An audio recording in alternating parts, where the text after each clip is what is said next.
Hello, very good afternoon to all my dear students and welcome to online benchers. सभी बच्चों का बहुत बहुत स्वागत है आज के इस इंपॉर्टेंट सेशन में, जिसमें हम लोग टॉप 25 क्वेश्चंस को डिस्कस करने जा रहे हैं। सबसे पहले जो हमारे नए सब्सक्राइबर हैं वो प्लीज़ हमारे ऑनलाइन बेंचर्स के मोबाइल एप्लीकेशन को डाउनलोड कीजिए, और जिन लोगों ने अभी तक हमारे ऑनलाइन बेंचर्स के टेलीग्राम चैनल को सब्सक्राइब नहीं किया है प्लीज़ इसको सब्सक्राइब कीजिए।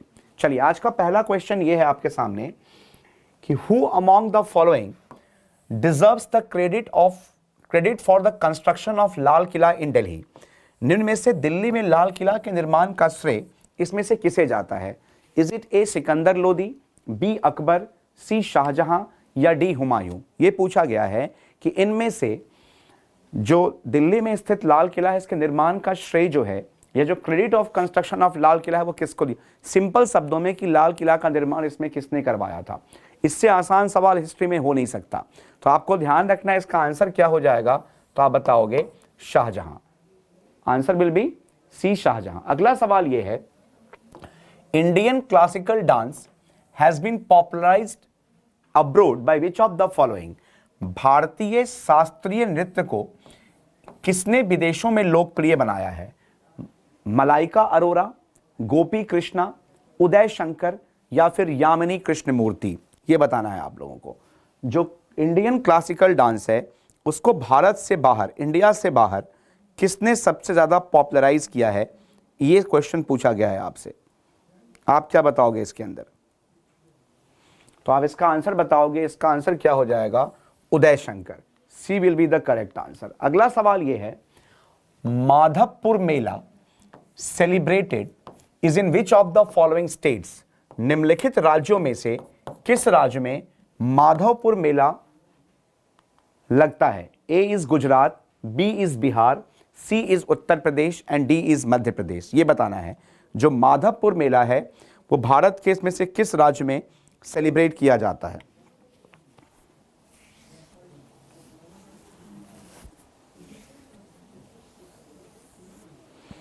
आपको बता दूं, ये पोरबंदर के नजदीक एक जगह है जो कहां पड़ता है? गुजरात में।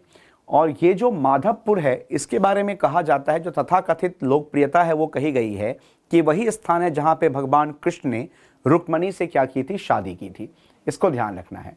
अगला सवाल ये है कि इन मई 2020, मई 2020 में the Asian development bank and the government of India signed a $777 million loan to upgrade 450 kilometers of state highways and major district roads in which of the following state।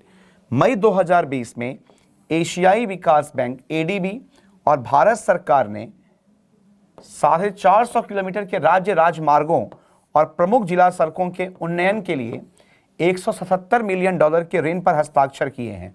ये किन देश के बीच में किया गया है? A is West Bengal, Paschim Bangal, B is Madhya Pradesh, C is Maharashtra and D is Orissa. मई 2020 में किस राज्य के लिए एशियन डेवलपमेंट बैंक और भारत सरकार के बीच में $177 मिलियन लोन एग्रीमेंट को साइन किया गया है?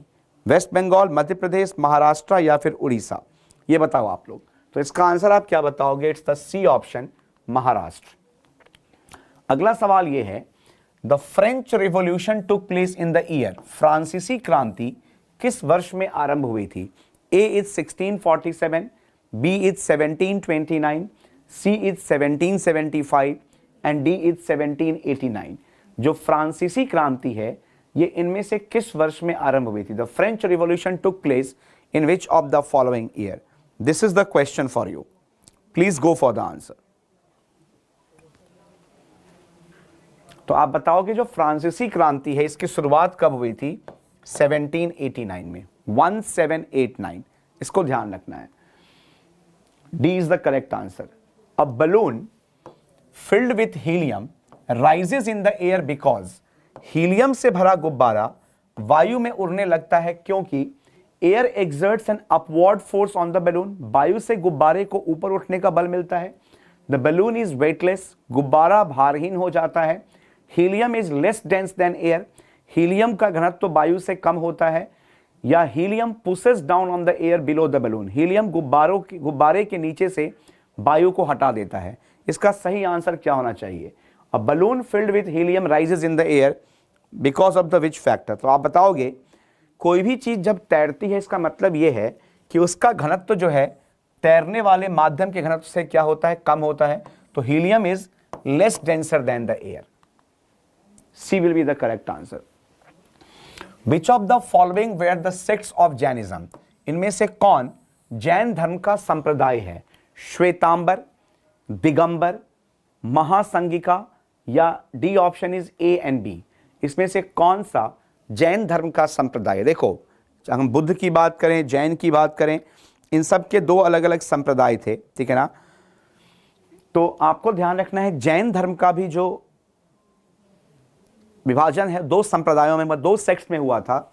एक था श्वेतांबर जो श्वेत सफेद वस्त्र पहनते थे और एक था दिगंबर जो कि नेकेड लोग थे। तो आंसर क्या हो जाएगा? डी ऑप्शन, ए और B. A red flower kept in green light will appear which colour? लाल फूल को अगर हरे प्रकाश में रखा जाए तो वो कैसा दिखाई देगा? A is red, B is green, C is white and D is black. A red flower kept in green light will appear which color? A red flower kept in green light will appear in which of the following color?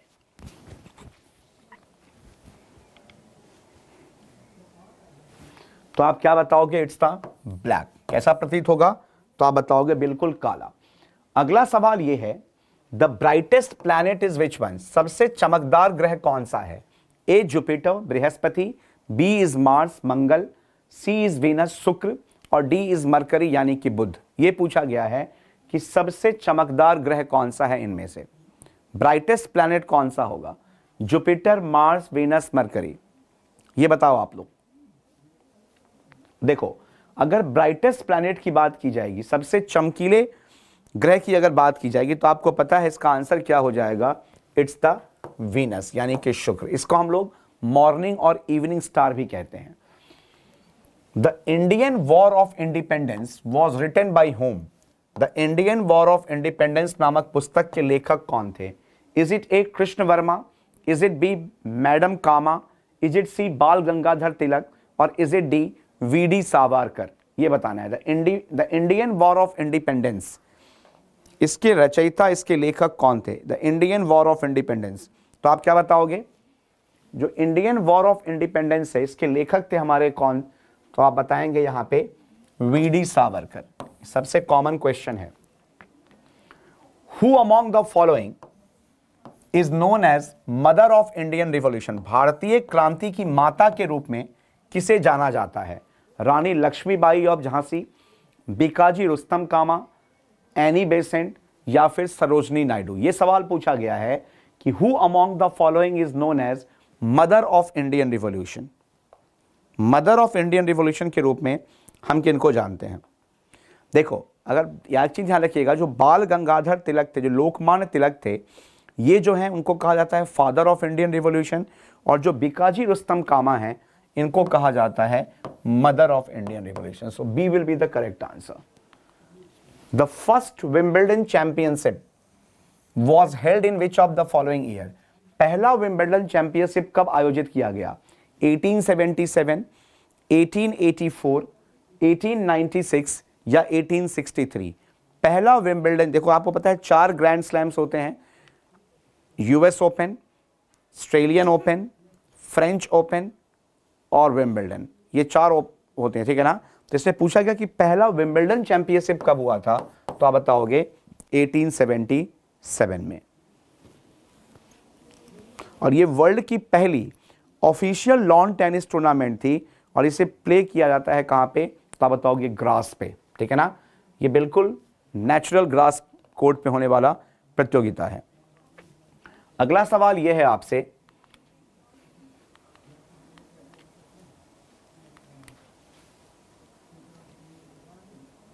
In which year was Pulitzer prize established? जो Pulitzer पुरस्कार है इसे किस वर्ष स्थापित किया गया था? A is 1917, B is 1918, C is 1922 and D is 1928। Pulitzer पुरस्कार किस वर्ष में स्थापित किया गया था? यह सवाल पूछा गया आपसे। पुलिट्जर प्राइज जो है, आपको बता दूं मैं, जो पुलिट्जर प्राइज है ये दिया जाता है for excellence in newspaper, journalism, literature achievements और म्यूजिकल कॉम्पोजिशन, यानी कि पत्रकारिता के क्षेत्र में, साहित्यिक उपलब्धता के क्षेत्र में, या फिर अगर किसी आपने म्यूजिकल कॉम्पोजिशन तैयार किया है तो इसकी स्टैब्लिशमेंट जो है वो कब की गई थी, तो आप बताओगे 1917 में। ए इज द करेक्ट आंसर, ये ध्यान रखना है। अगला सवाल से पहले आपको ध्यान रखना है कि हम लोग ने एक एंकर एसएससी 2020-21 का 120 डे मास्टर कोर्स सभी एसएससी एग्जाम्स के लिए 21 दिसंबर 2020 से स्टार्ट किया है। इसकी वैलिडिटी 1 ईयर है और इसका कोर्स भी रखा गया है 2999। और ये वो हमारी ऑनलाइन बेंचर्स की टीम, टीचर्स की टीम है जो आपको इस एंकर एसएससी बैच में गाइड करेगी। इसके अलावा आपको ध्यान रखना है कि हम लोगों ने mission IB ACIO 2020-21 tier 1 tier 2 एक कंप्लीट मास्टर कोर्स स्टार्ट किया है 28 दिसंबर 2020 से, और इस कोर्स की वैलिडिटी 1 ईयर है और इसका कोर्स भी रखा गया है 3499, ठीक है ना। और ये वो हमारी टीम है ऑनलाइन बेंचर्स की जो इस मिशन आईबी ACIO 2020-21 के कोर्स में टीयर 1 टीयर 2 के लिए आपके साथ अवेलेबल रहेगी, ठीक है ना। इसके अलावा आपको ध्यान रखना है कि हम लोगों ने GS स्पेशल एक कोर्स स्टार्ट किया है 22 दिसंबर 2020 को। 22 दिसंबर 2020 से इस GS स्पेशल कोर्स को स्टार्ट किया गया है और इसकी वैलिडिटी 1 ईयर है और कोर्स भी रखा गया है कितना, तो आप क्या बताओगे 999, ठीक है ना। और ये जो कोर्स है वो यूजफुल है आपके CGL, CHSL, RRB, NTPC group D के लिए, और इसमें ये वो 3 लोग हैं जो आपको गाइड करेंगे, ठीक है ना। चलिए अब बात करते हैं हम लोग अगले क्वेश्चन के लिए। द नेशनल चरखा museum is located in which places? राष्ट्रीय चरखा संग्रहालय यहाँ पे इनमें से किस स्थान पर स्थित है?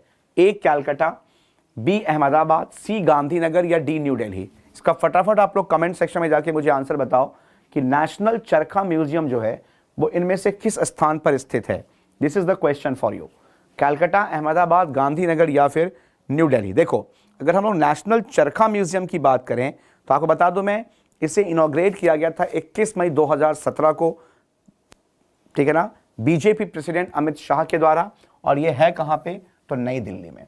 ये ध्यान रखिएगा आप लोग। The vice president is the ex officio chairman of which of the following? उपराष्ट्रपति किसका पदेन अध्यक्ष होता है? A is Rajya Sabha, B is Lok Sabha, C is planning commission and D is national development council, यानी कि राष्ट्रीय विकास परिषद। सवाल ये पूछा गया है कि जो उपराष्ट्रपति होते हैं वो पदेन सदस्य होते हैं या एक्स ऑफिशियो चेयरमैन होते हैं, इनमें से किस चीज के? देखो ये आर्टिकल कौन सा है हमारा, तो आप ध्यान रखना है कि जो आर्टिकल 64 है आपका, इसमें ये बात रखी गई है, और एक्स ऑफिशियो चेयरमैन होते हैं किस चीज के, तो बताओगे राज्यसभा के। A is the correct answer. Who appoints the governor of the states in India? Bharat में राज्य के राज्यपाल की नियुक्ति किसके द्वारा की जाती है? बहुत ही आसान सवाल है। Is it A prime minister, is it B the parliament, is it C the chief minister और is it D the president? यानी कि आपको यह बताना है कि इनमें से किसके द्वारा किसी भी राज्य के राज्यपाल की नियुक्ति की जाती है, ठीक है ना, ये पूछा गया है आपसे। देखो जो अपॉइंटमेंट ऑफ गवर्नर की बात अगर हम करेंगे तो ये मेंशन किया गया है आर्टिकल 155 में, और इसकी नियुक्ति कौन करते हैं, तो आप बताओगे भारत के राष्ट्रपति। D is the correct answer. अगला सवाल ये है, as per the SIPRI report release in April 2020 India stands at what position in military spending in 2019? April 2020 में जारी सिप्री रिपोर्ट के अनुसार भारत 2019 में सैन्य खर्च के मामले पे किस स्थान पर था? A is first, B is second, C is third and D is fourth? ये बताना है, फटाफट बताओ आप लोग, please go for the answer. Stockholm international peace research institute, जो सिप्री है वो क्या है? Stockholm international peace research institute. तो इसके अकॉर्डिंग डिफेंस एक्सपेंडिचर में इंडिया किस पे आती है? थर्ड रैंकिंग पे। ये ध्यान रखना है आपको। अगला सवाल यह है कि on March 23 India observes which day और दिवस as a tribute to Bhagat Singh, Sukhdev and Rajguru on their death anniversary? 23 मार्च को भारत भगत सिंह, सुखदेव और राजगुरु को उनकी पुण्यतिथि पर श्रद्धांजलि के रूप में कौन सा दिन या दिवस मनाता है? ठीक है ना, प्रोटेस्ट डे, शहीद दिवस, ट्रिब्यूट डे या फिर विद्रोह दिवस, ये पूछा गया है आपसे। भगत सिंह, सुखदेव और राजगुरु, इनकी जो डेथ हुई थी उस डे को किस डे के रूप में सेलिब्रेट किया जाता है? 23 मार्च 1931। तो आपको ध्यान रखना है जो 23 मार्च है हमारा, ये क्या है? तो आप क्या बताओगे? ये हमारा है शहीद दिवस। अगला सवाल आज का क्वेश्चन नंबर 20 पे आते हैं। विच one of the following zones of the atmosphere is rich in ozone gas? निम्नलिखित में से कौन सा एक वायुमंडल क्षेत्रों में ओजोन गैस से समृद्ध है? इज इट ए मेजोस्फेयर, मध्यमंडल? इज इट बी ट्रोपोस्फेयर यानी कि आपका क्षोभ मंडल? इज इट सी स्ट्रेटोस्फेयर, समताप मंडल?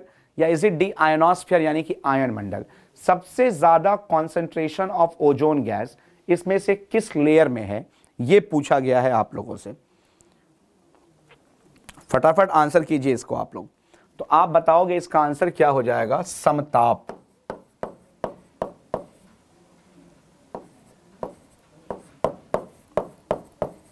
समताप मंडल।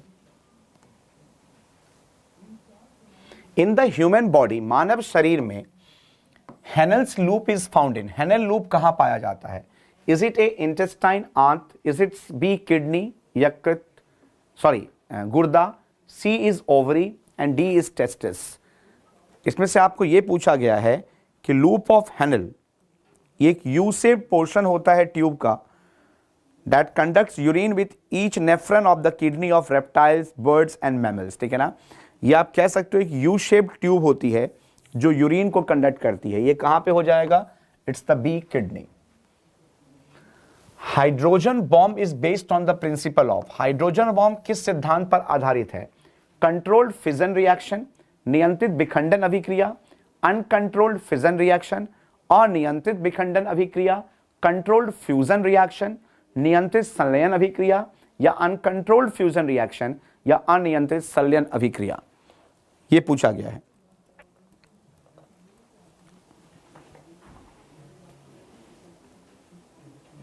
देखो जो हाइड्रोजन बॉम्ब का कॉन्सेप्ट है वो किस पे है? फ्यूजन रिएक्शन पे, और यहां पे क्या होगा? Uncontrolled fusion reaction. D will be the correct answer.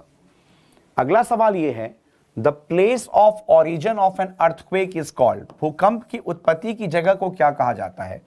Is it A seismic focus, भूकंपीय केंद्र? Is it B सिस्मल?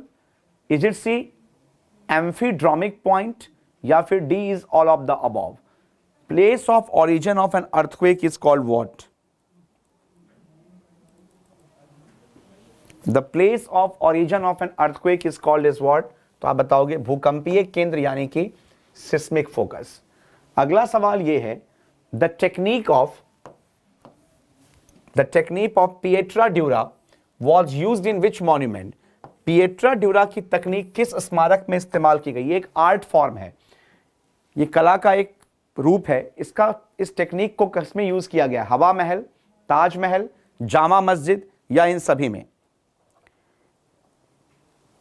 इसमें क्या है कि हम रॉक्स को काटते हैं, उसको फिर फिट करते हैं। ये हाईली पॉलिश्ड और कलर्ड स्टोन्स होती है। ये एक डेकोरेटिव आर्ट है।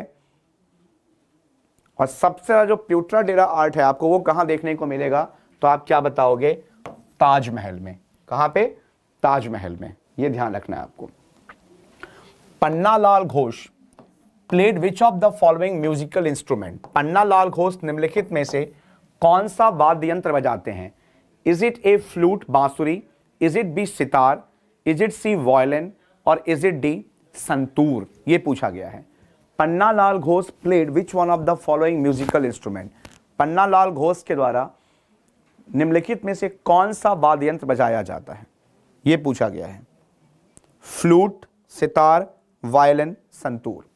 तो आप क्या बताओगे इसका आंसर? तो आप बताओगे बांसुरी।